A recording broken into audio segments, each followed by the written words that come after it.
বাপুলি বাড়ি মোক্ষক্ষেত্র কাশীর কেদারঘাটের কাছে অবস্থিত বাপুলি বাড়ি বহু প্রাচীন কালের ভারে জীর্ণ এই বাড়ি নবযুগের নবতীর্থ। এই বাড়ি শ্রীরামকৃষ্ণের পদধূলি ধন্য। 1868 খ্রিস্টাব্দে শ্রীরামকৃষ্ণ মথুর বাবুর সঙ্গে যখন কাশীতে এসেছিলেন তখন এই বাড়িতে কিছুদিন ছিলেন। ঠাকুরের অবস্থানের কথা বাপুলি বাড়ির মাথায় লেখাও আছে।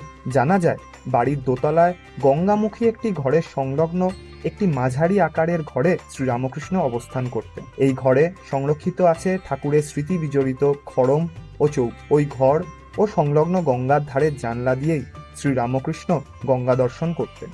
শ্রীরামকৃষ্ণ কেদারঘাট থেকেই নৌকায় করে বিশ্বনাথ মণিকর্ণিকাদি দর্শনে যেতেন। সেই সময় তিনি নৌকা থেকে ভাবচক্ষে দেখতে পেয়েছিলেন মণিকর্ণিকার শ্মশানে স্বয়ং মহাদেব প্রত্যেকটি চিতার পাশে গিয়ে প্রত্যেকটি দেহীর কানে তারক ব্রহ্মমন্ত্র প্রদান